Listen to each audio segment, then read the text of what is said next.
Jaundice क्या है? Not a disease, ठीक है, इट इज़ अ साइन, ठीक है। येलो डिस्कलरेशन हो जाता है स्किन का या स्क्लेरा का जब बिलिरुबिन इंक्रीज कर जाता है ब्लड में, ठीक है। मतलब it is not a disease, it is a sign. जब बिलिरुबिन बॉडी में इंक्रीज कर जाता है तो क्या हो जाता है? येलो डिस्कलरेशन ऑफ स्किन हो जाता है। तो नॉर्मल सीरम बिलिरुबिन क्या है? लेवल मेंटेन होते हैं, क्योंकि जो बिलिरुबिन प्रोडक्शन है और जो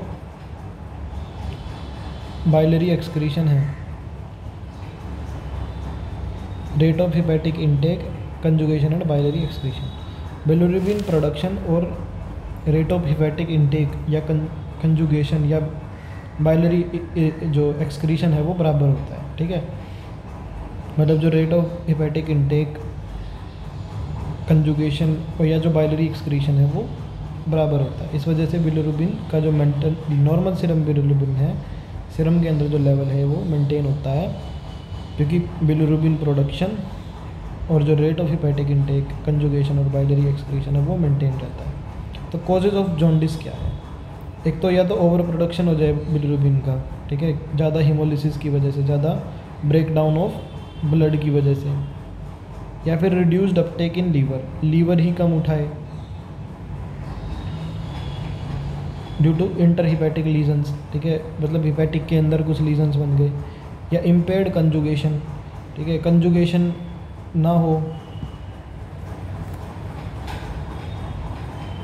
ठीक है, कंजुगेशन में दिक्कत आए, या फिर लैक ऑफ एंजाइम हो, ठीक है, लैक ऑफ क्या हो? एंजाइम्स हो, या इम्पेयर्ड क्या हो? इंटर हिपैटिक सिक्रीशन, ठीक है, इंटर हिपैटिक सिक्रीशन में दिक्कत आए।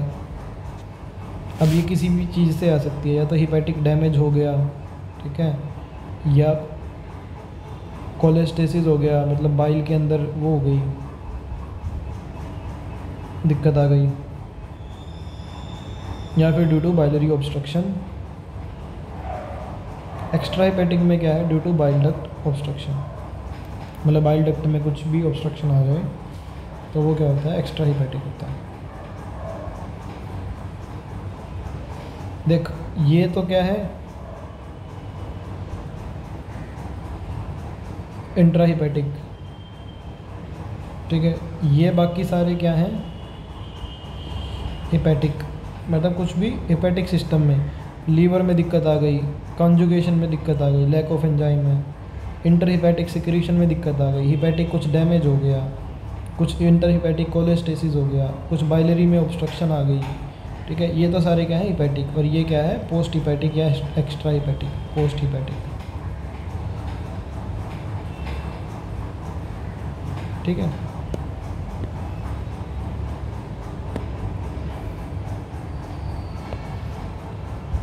एक्स्ट्रा हिपैटिक में क्या है? बाइल डक्ट ऑब्स्ट्रक्शन होता है।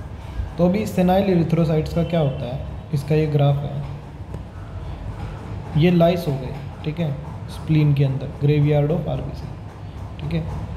तो मतलब सेनाइल का मतलब है कि जो बुढ़े हो गए, ठीक है, जो बुढ़े इरिथ्रोसाइट्स हैं वो लाइस हो गए स्प्लीन के अंदर, ग्रेवयार्ड ऑफ आरबीसी है ये। हीमोग्लोबिन बना, हीमोग्लोबिन हेम और ग्लोबिन में टूटा, आयरन और पोरीफायरिन क्या? आयरन तो हुआ फैगोसाटाइज और रीयूटिलाइज, पोरफायरिन एक ग्लोबिन प्रोटीन सोल्यूबल है और रीयूटिलाइज हो गया।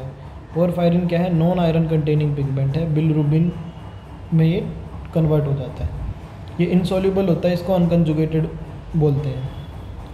तो फिर ये क्या करता है? एक तो लीवर में जाता है, एक एल्ब्यूमिन से बाइंड होता है, एल्ब्यूमिन से बाइंड करके मैक्रोमोलिक्यूल बनाता है, और ये पास नहीं करता ग्लोमेरुलर फिल्टर से, ठीक है, तो ये यूरिन के थ्रू नहीं निकलता, क्योंकि एल्ब्यूमिन के साथ में क्या है? मैक्रोमोलिक्यूल बना लेता है।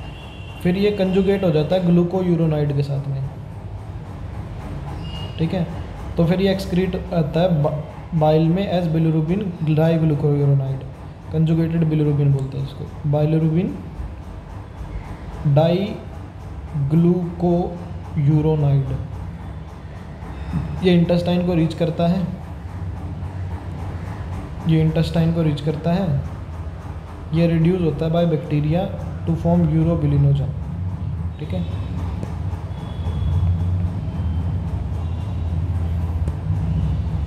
ये रिड्यूस होता है बाय बैक्टीरिया और ये क्या बनाता है? यूरोबिलिनोजन बनाता है, ठीक है। ये रिड्यूस होता है बाय बैक्टीरिया और ये क्या बनाता है, यूरोबिलिनोजन। ये क्या करते हैं, एंटर करते हैं पोर्टल सर्कुलेशन में, स्मॉल अमाउंट इनकी एक्सक्रीट होती है यूरिन में,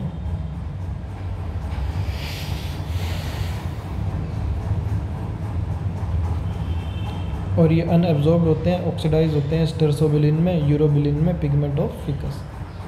ये रिड्यूस्ड होते हैं बैक्टीरिया के द्वारा। तो कंजुगेटेड फिर ये इंटेस्टाइन में जाता है, इंटेस्टाइन से बैक्टीरिया के द्वारा यूरोबिलिनोजन में टूटता है, स्मॉल अमाउंट इसका एक्सक्रीट हो जाता है यूरिन में, ये पोर्टल सर्कुलेशन में एंटर करता है, ये अनअब्जॉर्ब स्टेरसोबिलिन में होता है और पिगमेंट ऑफ फिकस का काम करता है। तो जॉन्डिस आगे फिर थ्री टाइप्स में डिवाइडेड होता है, हिमोलिटिक, टॉक्सिक और obstructive, pre hepatic, intra hepatic and post hepatic. ठीक है, तो haemolytic jaundice bacteria, virus, nutritional phycotoxin इन सब से होता है। ठीक है, babesia, trypanosoma, phosphorus deficiency, resin, saponin, copper, sulphur, जो भी है। पैथोजेनेसिस इसकी क्या है, एक्सेसिव हिमोलिसिस से क्या होगा, greater amount of unconjugated bilirubin बनेगा। ठीक है, मतलब बहुत ज़्यादा हिमोलिसिस की वजह से बहुत ज़्यादा अनकंजुगेटेड बिलिरुबिन हो जाएगा। तो यहाँ पे एक रेट लिमिटिंग हो जाएगी कि जितना भी अनकंजुगेटेड है वो कंजुगेटेड में कन्वर्ट नहीं हो पाएगा, तो कुछ क्या है लेफ़्ट कर जाएगा ब्लड में। तो large amount of conjugated bilirubin बन जाएगा और वो फिकस को येलो करेगा। ठीक है, कंजुगेटेड फिकस को येलो करेगा।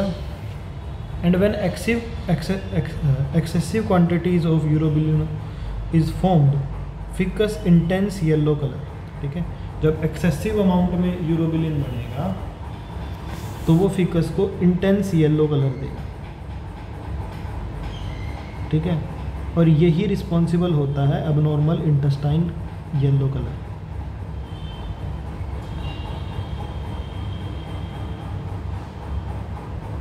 ठीक है, ये 3 मैकेनिज्म से होता है, over production of bilirubin, reduced hepatic uptake of bilirubin, impaired conjugation of bilirubin.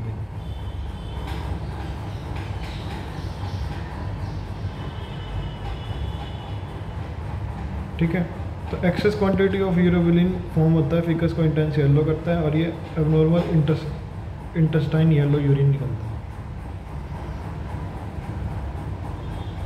या तो ओवर प्रोडक्शन हो गया, या रिड्यूस्ड हिपैटिक अपटेक, या इम्पेयर्ड कंजुगेशन ऑफ बिलिरुबिन।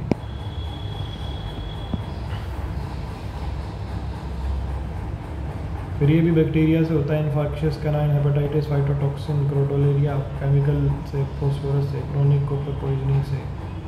ठीक है, और पैथोजेनेसिस क्या है इसकी,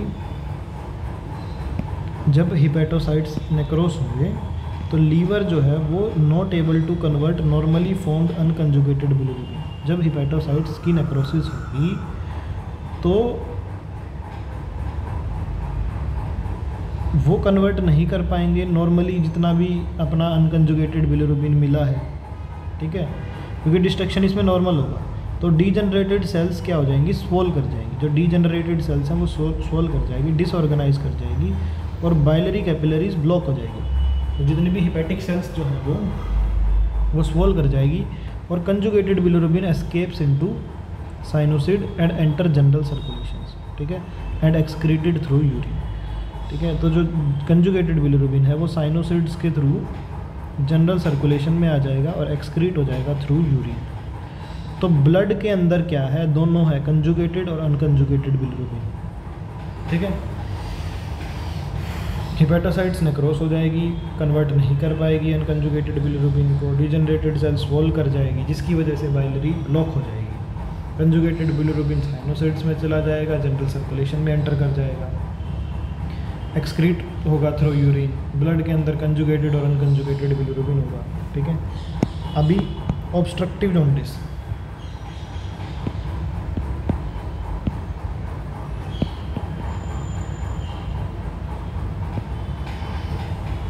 इसमें क्या है, blocking of bile duct from with in. ठीक है, ब्लॉकिंग अगर बाइल डक्ट की हो जाए, जैसे एस्केरिस लिम्ब्रिकॉइड्स है, फेसियोला गिगेंटिका है, गाल स्टोन है, कुछ भी किसी भी कारण से जो है वो ब्लॉक हो जाए तो प्रेशर पड़ेगा बाइल डक्ट पे बाहर से, ठीक है। ट्यूमर के एब्सेसेस बनेंगे, ग्रानुलोमा फाइब्रोसिस, एनलार्ज पेनक्रियाज बनेंगे और लिम्फ नोड, इन्फ्लेमेटरी प्रोसेसेस इन बाइलरी सिस्टम, मतलब प्रेशर पड़ेगा बाइल डक्ट से बाहर से, ट्यूमर से, एब्सेसिस से, ग्रानुलोमा से, फाइब्रोसिस, एनलार्ज पेनक्रियाज बड़ा हो जाएगा, ठीक है।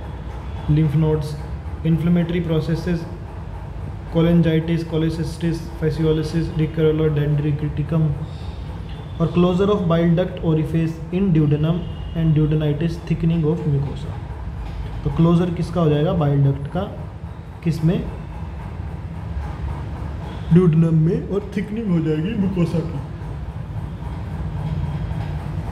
क्लोजर ऑफ बाइल डक्ट हो जाएगा और ड्यूडेनाइटिस हो जाएगी, थिकनिंग ऑफ म्यूकोसा।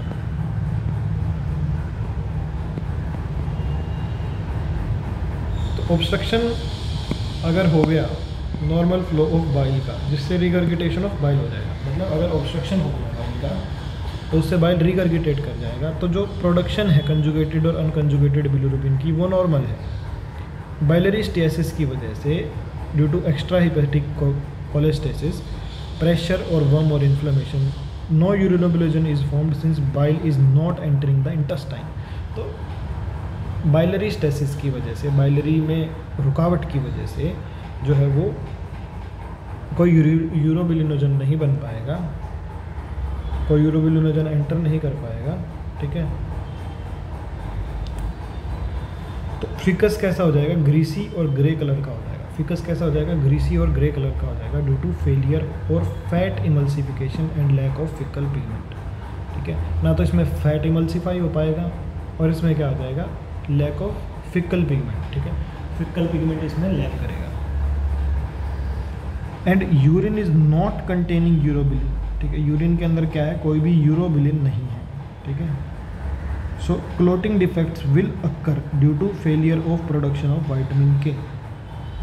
यूरिन के अंदर क्या है, कोई भी यूरोबिलिन नहीं है, ठीक है।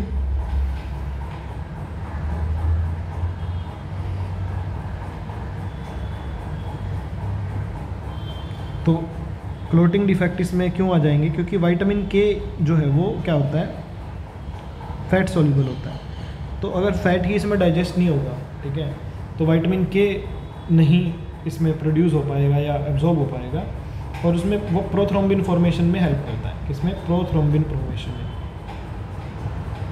तो रिएजेंट अगर मिक्स करें सल्फेनिलिक एसिड और सोडियम नाइट्रेट, ठीक है, सल्फेनिलिक एसिड और सोडियम नाइट्रेट, और उसको सिरम में ऐड करें तो वो पिंक कलर देगा,